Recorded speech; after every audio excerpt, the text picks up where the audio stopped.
अस्सलाम वालेकुम dear students. Applied linear algebra के सिलसिले की इस वीडियो में मैं बताऊंगा कि हम किस तरह से देख सकते हैं कि कोई मैट्रिक्स जो हमें गिवन हो वो एशलन या रिड्यूस एशलन फॉर्म में है या नहीं है। इस वीडियो में मैं ये नहीं बताऊंगा कि उसको एशलन फॉर्म में कन्वर्ट कैसे किया जा सकता है। मेरा फोकस सिर्फ इस कॉन्सेप्ट पे होगा कि हम किस तरह से देख सकते हैं कि वो मैट्रिक्स एशलन फॉर्म में है या नहीं है। सबसे पहले उसके लिए कुछ डेफिनेशंस हैं जो आपको पता होनी चाहिए, और वो पहली डेफिनेशन है ज़ीरो रो। तो ज़ीरो रो से मुराद ऐसी रो होती है जिसके सारे एलिमेंट्स ज़ीरो हों। मिसाल के तौर पे अगर हमारे पास एक रो है जिसमें इस तरह से एलिमेंट्स हैं तो इसको हम कहेंगे ज़ीरो रो, क्योंकि इसके सारे एलिमेंट्स ज़ीरो हैं। इसी तरह नॉन ज़ीरो रो ऐसी रो होती है जिसमें कम से कम कोई एक एलिमेंट ऐसा हो जो नॉन ज़ीरो हो। तो ये भी नॉन ज़ीरो रो है। अगर मैं इसको यूं लिखता हूं, ये भी नॉन ज़ीरो रो है और ये भी नॉन ज़ीरो रो है। यानी नॉन ज़ीरो रो के लिए कम से कम एक नॉन ज़ीरो एलिमेंट होना प्रेजेंट जो है वो लाजमी है, और जाहिर है जो रो ज़ीरो नहीं होगी वो नॉन ज़ीरो रो होगी। उसके बाद नेक्स्ट एक कॉन्सेप्ट है, वो है लीडिंग एलिमेंट का या पिवट एलिमेंट का। लीडिंग एलिमेंट जो होता है नॉन ज़ीरो रो का, जो पहली नॉन ज़ीरो एंट्री होती है उसको हम पिवट एलिमेंट कहते हैं। मिसाल के तौर पे अगर लिखा है 1 2 3 तो ये नॉन ज़ीरो रो है और इसकी फर्स्ट नॉन ज़ीरो एंट्री जो है वो 1 है, तो 1 जो है यहाँ पे लीडिंग एलिमेंट या पिवट एलिमेंट होगा। इसी तरह अगर मैं लिख लेता हूँ 0 0 1 2 तो ये भी नॉन ज़ीरो रो है और इसकी पहली नॉन ज़ीरो एंट्री जो है वो 1 है, तो यहाँ पे भी जो पिवट है वो 1 है। इसी तरह अगर मैं लिख लेता हूँ 0 0 2 0 तो यहाँ पर ये नॉन ज़ीरो रो है और इसकी जो पहली नॉन ज़ीरो एंट्री है वो 2 है। इसका मतलब ये है कि इसका जो पिवट एलिमेंट है वो 2 है। होपफुली अब आपको ये डेफिनेशन समझ आ गई होगी, क्योंकि आगे जो डिस्कशन में करूँगा वो इन्हीं डेफिनेशंस पे बेस करती होगी।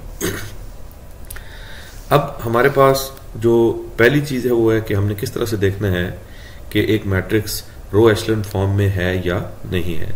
तो मैट्रिक्स रो एशलन फॉर्म में तब होता है जब वो ये 4 प्रॉपर्टीज जो है वो सेटिस्फाई करता है। सबसे पहली प्रॉपर्टी ये है कि अगर कोई ज़ीरो रोज मौजूद हो तो वो ज़ीरो रोज जो हैं वो सारी की सारी आखिर में या नीचे लिखी होनी चाहिए। उसके बाद दूसरा है कि जितने भी लीडिंग एलिमेंट्स हैं हर नॉन ज़ीरो रो के उनको 1 होना चाहिए। अब कुछ टेक्स्ट ऐसे हैं जो ये कहते हैं कि अगर यहाँ पर 1 ना भी हो तो फिर भी जो है वो रो एशलन फॉर्म जो है बन जाती है, लेकिन जो ज़्यादातर टेक्स्ट हैं वो यही कहते हैं कि जो एशलन फॉर्म है उसमें भी लीडिंग एंट्री को 1 होना चाहिए। जब हम रिड्यूस एशलन फॉर्म करेंगे वहाँ तो ये लाजमी होगा। तो अब 2 कंडीशन होगी कि पहले रो को जो है आपने बॉटम पे लाना है ज़ीरो वाली को, और फिर जितनी भी लीडिंग एंट्रीज हैं उनको आपने जो है 1 बनाना है। उसके बाद ये है कि थर्ड प्रॉपर्टी ये है, going down the rows leading element of the row above must be at the left of the leading elements of all the rows below it. इसका मतलब ये है कि अगर आपके पास एक रो जो है वो ऊपर लिखी हुई है तो उसका लीडिंग एलिमेंट हमेशा किधर होना चाहिए, लेफ्ट पे होना चाहिए, तमाम लीडिंग एलिमेंट से जो नीचे वाली रोज पे आ रहे हैं। मिसाल के तौर पे अगर आपके पास यूं लिखा है 1 0 0 तो अब जो लीडिंग एलिमेंट आएंगे वो हमेशा किधर होने चाहिए, वो इसके राइट पे होना चाहिए। यानी जो टॉप वाला लीडिंग एलिमेंट है वो किधर होना चाहिए, लेफ्ट पे होना चाहिए। यानी अगर यूं लिखा है 1 0 0 0 1 0 0 0 1 तो इसमें आप देखें टॉप वाला जो है वो लेफ्ट पे है, फिर उससे अगला उसके राइट पर और उससे अगला उसके राइट पर। तो ये तो कंडीशन सेटिस्फाई करता है। लेकिन अगर यूं लिखा हो 1 0 0 0 0 1 0 1 0 तो आप देखें टॉप रो पे जो है वो लेफ्ट पे है और उससे जो नीचे वाली रो है वो किधर है, राइट पर। यहां तक तो ठीक है, लेकिन उससे अगली रो पे किधर आ गया है, लेफ्ट पर। तो ऐसा नहीं होना चाहिए। जो टॉप वाला होना चाहिए वो लेफ्ट मोस्ट पे होना चाहिए और बाकी सारे उसके किधर होने चाहिए, राइट पे होने चाहिए, जिस तरह से यहां पे हो रहा था। तो ये थर्ड कंडीशन का मतलब है कि जो आपके पास ऊपर वाली रो है उसका जो लीडिंग एलिमेंट है वो लेफ्ट पे हो और बाकी जो नीचे आने वाली रोज हैं उनका जो लीडिंग एलिमेंट है वो राइट साइड पर शिफ्ट होता जाए। ठीक है। उसके बाद जो फोर्थ कंडीशन है वो ये है, all the elements below the leading elements are zero. अब जो भी लीडिंग एलिमेंट होगा किसी भी रो का, उसके नीचे जितने भी एलिमेंट्स होने चाहिए वो क्या होने चाहिए, जीरो होने चाहिए। ठीक है, अब मैं कुछ एग्जाम्पल्स सामने रखता हूं और उन पे देखता हूं कि क्या ये एग्जाम्पल्स उन 4 प्रॉपर्टीज को सेटिस्फाई करती हैं या नहीं करती। सबसे पहला काम आप जो करें वो ये देखें कि क्या इसमें कोई जीरो रो है। इस मैट्रिक्स में हमें नजर आता है कि इसमें कोई जीरो रो नहीं है। अगर जीरो रो होती तो हम देखते कि क्या वो सबसे नीचे है या नहीं है। तो पहली प्रॉपर्टी का ये ताल्लुक है। दूसरी प्रॉपर्टी में हम क्या करते हैं कि हम लीडिंग एलिमेंट्स को हाईलाइट करते हैं। देखें, ये फर्स्ट रो का लीडिंग एलिमेंट है, ये सेकंड रो का और ये थर्ड रो का, तो ये सारे 1 हैं। ठीक है, उसके बाद इसका मतलब है कि ये सेकंड प्रॉपर्टी भी सेटिस्फाई हो गई है। अब हम आते हैं थर्ड प्रॉपर्टी पे। थर्ड प्रॉपर्टी क्या कहती है कि जो ऊपर वाली रो है उसका लीडिंग एलिमेंट लेफ्ट पे होना चाहिए नीचे वाली तमाम रोज के। तो हम देखते हैं कि ये लेफ्ट पे है, ये इसके राइट पे और फिर ये इसके राइट पे, यानी जैसे जैसे हम नीचे जाते जाते हैं पिवट राइट पे होता जाता है। इसका मतलब है कि थर्ड प्रॉपर्टी भी सेटिस्फाई हो गई है। अब फोर्थ प्रॉपर्टी क्या कहती है कि जितने भी हमारे पास पिवट एलिमेंट हैं उनके नीचे क्या होना चाहिए, जीरो होना चाहिए। तो अब देखें, ये लीडिंग एलिमेंट है, इसके नीचे दोनों एंट्रीज क्या हैं, जीरो हैं। ये लीडिंग है, इसके नीचे क्या है, जीरो है। और ये लीडिंग है, इसके नीचे कुछ नहीं लिखा, इसका मतलब है जीरो है। तो इसका मतलब है कि ये वाला जो मैट्रिक्स है ये रो एशेलन फॉर्म में लिखा हुआ है। अब इस पे आते हैं।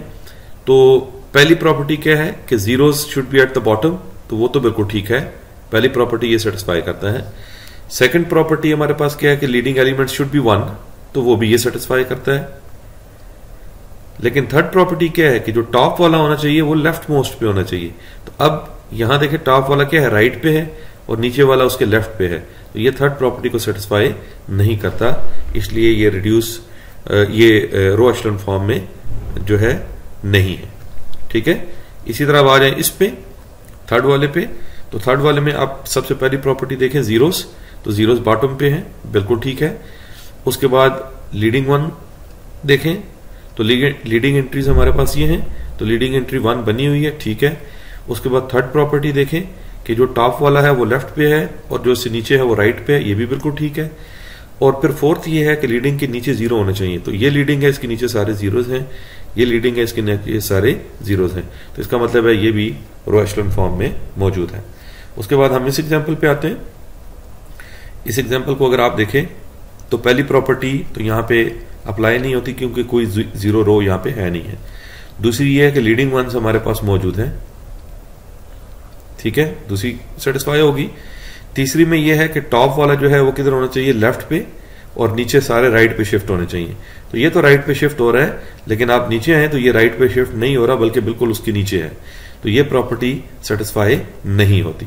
अब अगली प्रॉपर्टी चेक करने की भी जरूरत नहीं है, लेकिन अगर आप करना चाहें तो देखें यहां लीडिंग 1 है तो इसके नीचे जीरो नहीं है, तो ये एशेलन फॉर्म में मैट्रिक्स नहीं है।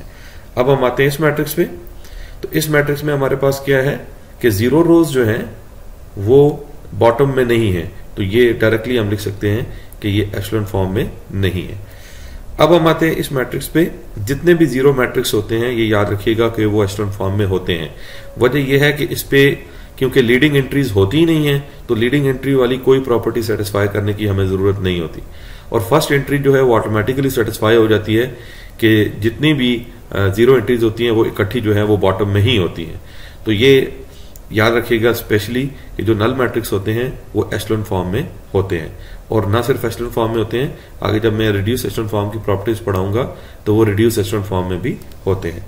अब मैं जाता हूं रिड्यूस रो एशेलन फॉर्म के ऊपर। रिड्यूस रो एशेलन फॉर्म में अब जिस तरह मैंने पहले बताया था कि एशेलन फॉर्म में लीडिंग एंट्री का 1 होना लाजमी नहीं है कुछ टेक्स्ट के मुताबिक, लेकिन तमाम टेक्स्ट के मुताबिक रिड्यूस रो एशेलन फॉर्म में लीडिंग का 1 होना लाजमी है।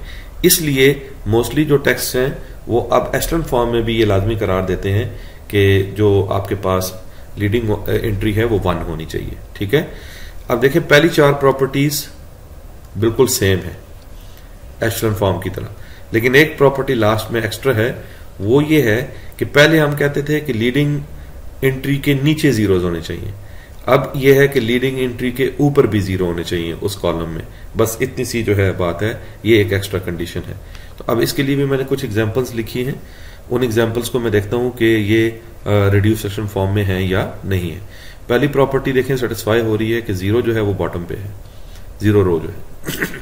उसके बाद दूसरी प्रॉपर्टी देखें कि लीडिंग एंट्रीज जो है ये है, ये है और ये है, और ये सारी की सारी 1 है, तो इसका मतलब है दूसरी प्रॉपर्टी भी सेटिस्फाई होगी। अब तीसरी प्रॉपर्टी की तरफ आते हैं, तो वो ये है कि जो लीडिंग एंट्रीज हैं वो राइट की तरफ आनी चाहिए और टॉप वाली लेफ्ट पे होनी चाहिए। तो ये देखें, ये वाली एंट्री इसके राइट पे है और ये वाली एंट्री इसके राइट पे है, इसका मतलब है ये प्रॉपर्टी भी सेटिस्फाई हो गई है। अब उसके बाद हम जाते हैं उससे अगली प्रॉपर्टी पर, वो ये कहती है कि लीडिंग एंट्री के नीचे जीरो होने चाहिए।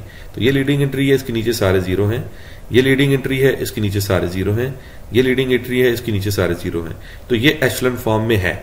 अब इसके अगली एक और कंडीशन है एक्स्ट्रा, वो ये है कि हम लीडिंग के ऊपर भी देखते हैं। अब ये देखें, ये लीडिंग है, इसके ऊपर क्या है, जीरोस हैं, ये लीडिंग है, इसके ऊपर क्या है, जीरो है, और ये लीडिंग है, इसके ऊपर तो कुछ भी नहीं है, तो ऑटोमेटिकली जीरो ही होगा। तो इसमें 5 की 5 प्रॉपर्टी सेटिस्फाई होते हैं, इसका मतलब है कि ये रिड्यूस एशेलन फॉर्म में है, ठीक है। और जो रिड्यूस एशेलन फॉर्म में होगा वो एशेलन फॉर्म में भी होगा, क्योंकि पहली 4 कंडीशन सेटिस्फाई करेगा, तब हम 5वीं को देखेंगे। अब यहां पर देखें कि इसमें हमारे पास जो है जीरोस जो है वो बॉटम पे हैं, फर्स्ट कंडीशन सेटिस्फाई होगी। सेकंड में देखें, लीडिंग एंट्रीज 1 है, ये भी सेटिस्फाई होगी। उसके बाद ये है कि लीडिंग एंट्रीज जो है वो राइट की तरफ ही है, यानी लेफ्ट वाली जो है टॉप वाली लेफ्ट पे है और बाकी उसके राइट पे है, ये भी बिल्कुल ठीक हो गई है। उसके बाद लीडिंग एंट्री के नीचे जीरोस हैं, ये बिल्कुल ठीक है, यानी ये एशेलन फॉर्म में है। लेकिन अगर आप लीडिंग के ऊपर देखें तो ये इस लीडिंग के ऊपर जो है ये एंट्री जीरो नहीं है, इसका मतलब है ये रो रिड्यूस एशेलन फॉर्म में नहीं है, ठीक है। आरईएफ में यानी रो एशेलन फॉर्म में ये है, लेकिन आरईएफ में यानी रो रिड्यूस एशेलन फॉर्म में ये नहीं है, ये अपने ध्यान में रखिएगा। अच्छा, उसके बाद हम आते हैं इस एग्जांपल पे, अगेन जीरोस नीचे हैं, उसके बाद लीडिंग एंट्रीज 1 है, बिल्कुल ठीक है, और लीडिंग एंट्री जो है वो टॉप वाली लेफ्ट पे और बाकी सारी किधर जा रही है, राइट पे शिफ्ट हो रही है, ये भी बिल्कुल ठीक है। उसके बाद लीडिंग एंट्री के नीचे जीरोस हैं, ये बिल्कुल ठीक है, तो ये हमारे पास रो एशेलन फॉर्म में है। लेकिन अगर आप लीडिंग एंट्री के ऊपर देखें तो यहां नॉन जीरो एंट्रीज हैं और इसके ऊपर भी नॉन जीरो एंट्रीज हैं, तो ये रो रिड्यूस एशेलन फॉर्म में नहीं है, ठीक है। और ये नल मैट्रिक्स तो मैंने पहले आपको बताया था कि ये हमारे पास दोनों फॉर्म्स में होता है, एशेलन फॉर्म में भी होता है और रिड्यूस एशेलन फॉर्म में भी होता है। होपफुली अब आपको किसी मैट्रिक्स को देखकर ये अंदाजा लगाने में कोई मुश्किल पेश नहीं आएगी कि वो एशेलन फॉर्म में है या नहीं है। इंशाल्लाह ताला जो नेक्स्ट वीडियोस होंगी उसमें मैं आपको बताऊंगा कि रो ऑपरेशंस क्या होते हैं और किस तरह से हम रो ऑपरेशंस की मदद से किसी मैट्रिक्स को उसकी एशेलन फॉर्म में या उसकी रिड्यूस एशेलन फॉर्म में कन्वर्ट करते हैं। तब तक के लिए मुझे इजाजत दीजिएगा। अल्लाह हाफिज।